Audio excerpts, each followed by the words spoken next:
Sok atuh record.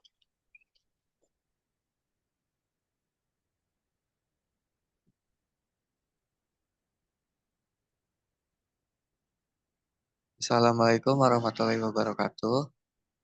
Eh, Kami kelompok 3 ingin memaparkan materi kromatografi pertukaran ion yang beranggotakan, boleh di next,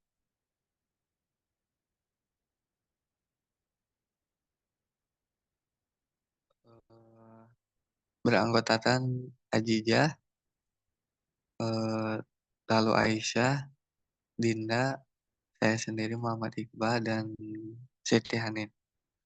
Dan poin-poin materinya, boleh di next lagi.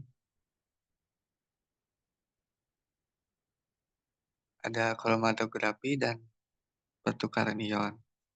Lalu ada resin, jenis-jenis resin, kesetimbangan reaksi, lalu kesetimbangan reaksi pertukaran ion, komponen dasar, prinsip kromatografi, aplikasi penggunaan, dan kelebihan dan kekurangan. Dan materi pertama tentang kromatografi akan disampaikan oleh Aisyah. Baik, terima kasih moderator. Untuk materi pertama yaitu mengenai kromatografi secara umum. Kromatografi adalah cara pemisahan molekul yang mana itu berdasarkan pola pergerakan antara fase gerak dan fase diam yang digunakan untuk memisahkan komponen berupa molekul di dalam sebuah rutan. Nah, molekul yang memiliki ikatan yang kuat dengan kolom akan cenderung bergerak lebih lambat gitu daripada molekul yang berikatan lemah. Lalu adanya komponen terevolusi dari kolom, itu komponen bisa dianalisis dengan menggunakan detektor atau dapat dikumpulkan dalam melakukan analisis lebih lanjut. Nah, lalu untuk materi selanjutnya, ini mengenai materi kami, yakni kromatografi pertukaran ion. Kromatografi pertukaran ion itu adalah metode pemisahan berdasarkan molekul zat terlarut dengan sifat muatan yang berbeda dan jumlah muatan yang berbeda dan pertukaran reversibel antara fase diam dan fase gerak. Nah, ini untuk contoh dari gambar kromatografi pertukaran ion sendiri. Lalu selanjutnya itu ada mengenai resin pertukaran ion, yang mana di sini ada sebuah video, teman-teman bisa tonton. Bentar ya.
Baik, mungkin itu untuk contoh video resin pertukaran ion sendiri. Nanti mungkin bisa langsung dikirim dia untuk PPT-nya di grup.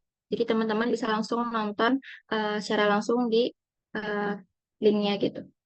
Lalu untuk selanjutnya, itu ada jenis-jenis resin penukar ion, yang mana di sini ada 4 tipe. Yang pertama itu tipe penukar kation asam kuat dengan gugus fungsi penukar asam sulfonat, lalu tipe penukar kation asam lemah dengan gugus fungsi penukar asam karboksilat, dan yang ketiga itu tipe penukar anion basa kuat dengan gugus fungsi penukar ion amonium kuartenar, dan yang terakhir itu tipe penukar anion basa lemah dengan gugus fungsi penukar gugus anion.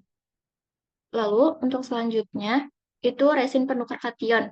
Yang pertama, cation exchange resin, yang mana merupakan suatu kolom yang berisi asam yang berfungsi untuk kation-kation dalam air dengan ion H+ pada resin tersebut. Nah, di sini ada contoh reaksinya. Lalu untuk tipe penukar kation asam kuat gugus H itu berupa gugus asam sulfonat yang bersifat asam kuat seperti asam sulfat, sehingga eh, reaksinya itu jadi seperti ini gitu. Dan yang terakhir itu sedang untuk tipe kation asam lemah gugus H berupa fungsi karboksilat itu yang hanya terionisasi sebagian dengan reaksinya seperti ini. Lalu untuk selanjutnya di sini juga ada contoh-contohnya. Dan yang kedua itu ada resin penukar anion. Resin penukar anion itu merupakan suatu kolom yang berisi basa RO ROH yang berfungsi untuk menukar anion-anion dalam air dengan ion OH- pada resin tersebut. Nah, di sini ada OH- juga hasilnya. Lalu untuk resin penukar anion basa kuat itu reaksinya seperti ini gitu. Dan next, untuk selanjutnya, ini juga ada contohnya dari anions exchange. Lalu yang selanjutnya itu, ini juga contoh reaksinya. Contoh reaksi dari pertukaran kation dan pertukaran anion. Dan di sini ada keselektifan penukar ion, yang mana ada 2 faktor utama. Yang pertama sifat dari ion yang saling ditukarkan, dan sifat dari resin penukar ion yang dipakai. Nah, sifat dari ion yang dikeluarkan itu pada konsentrasi larutan yang rendah pada suhu kamar, maka si ion itu akan lebih besar gitu muatannya dan akan ditahan kuat oleh resin. Misalnya si Al3+ itu lebih besar dari Ca2+ dan Na+ gitu. Pada kondisi yang sama dan untuk ion yang bermuatan yang sama, maka untuk ion yang bermuatan satu itu penyerapan resinnya semakin kuat gitu. Bila ukuran ionnya itu terhidratasi makin kecil. Misalnya si Li+ itu lebih kecil dari H+, Na+, NH4+, K, K+, Rb+, dan Cs+ gitu. Dan untuk ion bermuatan 2, penyerapan resin ditentukan oleh ukuran ion dan ketidaksempurnaan disosiasi garam-garam ion tersebut. Misalnya yang ini, CD2+ itu lebih kecil dari Ba2+ dan lain-lain, dan seterusnya. Lalu, mungkin cukup sekian yang dapat saya sampaikan. Saya kembalikan ke moderator. Baik, untuk materi selanjutnya ada proses pertukaran ion. Yang dimana ini harusnya sama Teh Ajijah ya, karena nggak ada. Boleh sama saya sendiri aja. Dan selanjutnya ada materi proses pertukaran ion. Pertukaran ion secara luas digunakan untuk pengolahan air dan limbah cair, terutama digunakan pada proses penghilangan kesadahan dan dalam proses demineralisasi air. Proses pertukaran ion pada industri pengolahan air dan limbah cair banyak diterapkan untuk proses penghilangan kesadahan, dan sebagian bahan yang digunakan untuk keperluan proses ini dapat dibedakan menurut ion penukarnya, yaitu cation exchange dan anion exchange sebagai bahan penukar ion positif. Yang umumnya digunakan adalah ion natrium dan ion hidrogen. Dan dalam hal ini, resin menerima ion positif atau negatif tertentu dari larutan dan melepaskan ion lain ke dalam larutan tersebut dalam jumlah ekivalen yang sama. Jika ion yang diperlukan berupa kation, maka resin tersebut dinamakan resin penukar kation. Dan jika yang dipertukarnya berupa anion, maka resin tersebut jadi resin penukar ion. Boleh di next.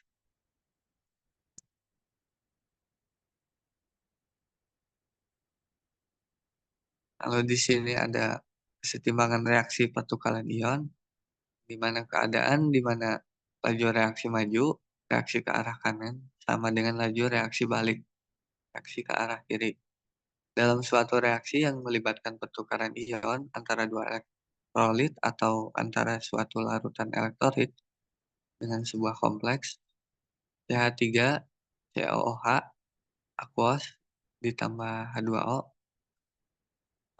maka keseimbangannya CH3COH min aqueous plus H3O aqueous. Dan mekanisme reaksi pertukaran ion, yaitu penukar ion biasanya berupa zat padat. Ion dalam larutan adalah ion yang ditukar, dan ion dalam larutan akan bertukar tempat. Dan faktor yang mempengaruhinya yaitu ada sifat penukar ion, konsentrasi ion dalam larutan, pH larutan, dan suhu. Boleh di next.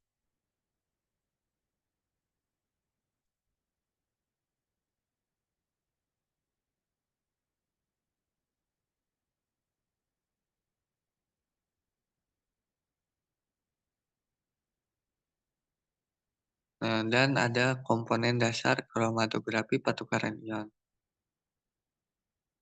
Fase stasioner komponen utama dalam kromatografi pertukaran ion, penukar ion adalah polimer yang mengandung gugus fungsional bermuatan, baik positif atau negatif. Dan fase geraknya larutan buffer digunakan sebagai fase gerak untuk mengontrol pH dan kekuatan ionik sistem. Dan ada kolom sebagai wadah yang berisi fase stasioner. Dan ada sampel-sampel yang akan dipisahkan.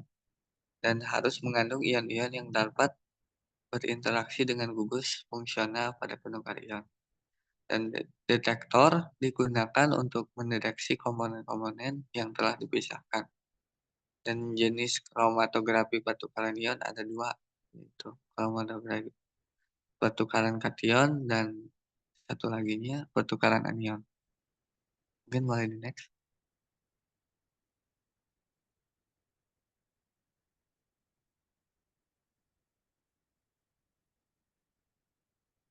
Nah, mungkin materi ini akan dilanjutkan oleh rekan saya, Siti Hanin. Maka dipersilakan untuk Siti Hanin.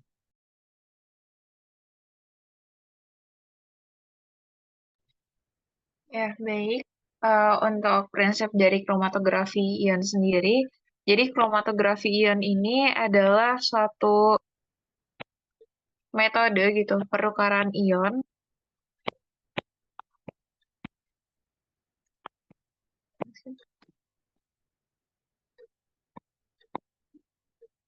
berdasarkan perbedaan muatan permukaan bersihnya. Nah, di mana di sini eh, jadi molekul bermuatan dan fase stasioner padat yang mengandung gugus bermuatan tetap, eh, di mana si sampel yang mengandung campuran molekul muatan ini akan dimuat dalam suatu kolom, lalu saat fase bergerak, dia akan mengalir eh, dan berinteraksi dengan gugus bermuatan pada fase stasioner. Adapun untuk proses pemisahan sendiri, jadi di sini ada proses pemuatan sampel, di mana kemudian dia akan dilanjutkan oleh proses pencucian, di mana di proses pencucian ini akan melibatkan suatu buffer. Nah, di proses pencucian ini molekul akan tidak terikat gitu. Molekul tak terikat, dia akan tercuci oleh fase geraknya. Kemudian selanjutnya akan ada proses elusi, di mana di proses elusi ini akan juga terjadi suatu peningkatan garam dan pH. Kemudian dilanjutkan oleh eh, proses analisis dan pengumpulan sampelnya.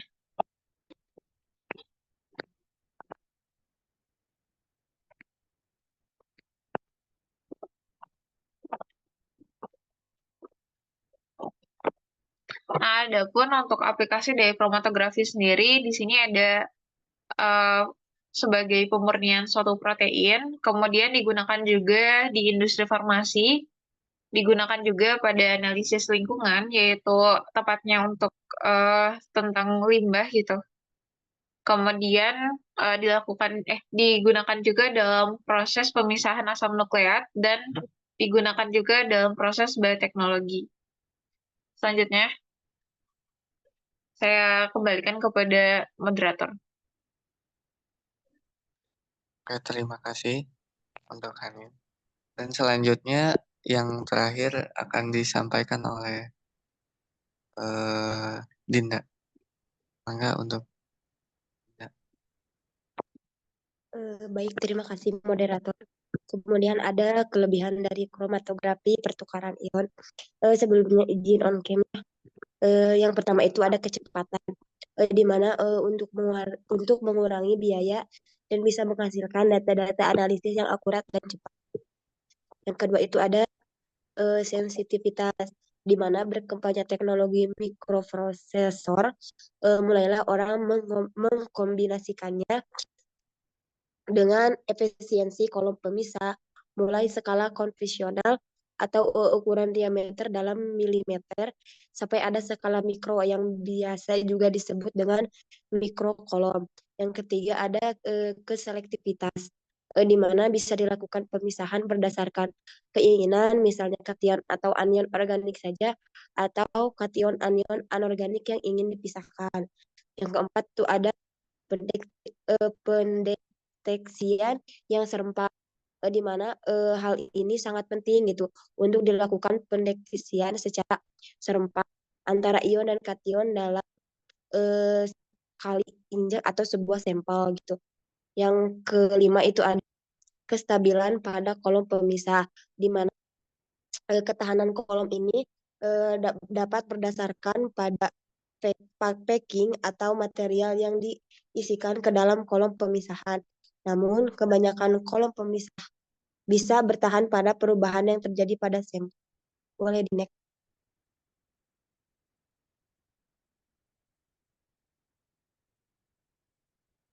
Nah, kemudian ada kekurangan kromatografi pertukaran ion, di mana yang pertama itu adalah ketergantungan pada pH atau kinerja kolom, di mana pertukaran ion sangat dipengaruhi oleh pH larutan, di mana perubahan pH dapat mengubah muatan sampel dan resin penukar ion, nah sehingga bisa mempengaruhi keselektivitasan dan retensi gitu. Lalu yang kedua itu ada jumlah sampel yang didapat gitu, di mana dipisahkan oleh kolom pertukaran ion terbatas oleh kapasitas penukar ion dari resin. Jika sampel terlalu banyak, maka tidak semua komponen dapat resolusi dengan baik gitu.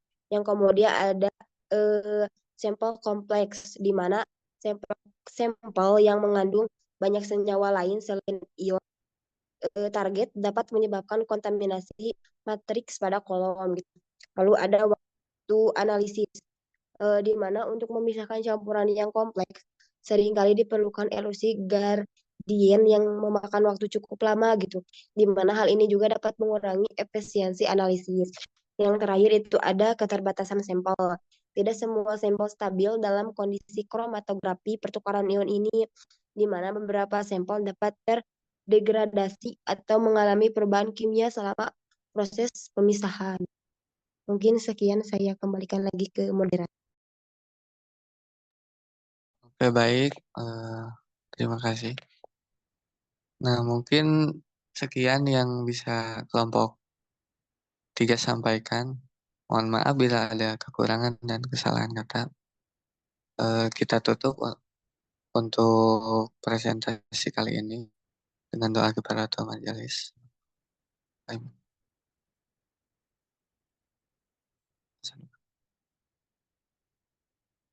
Wassalamualaikum warahmatullahi wabarakatuh.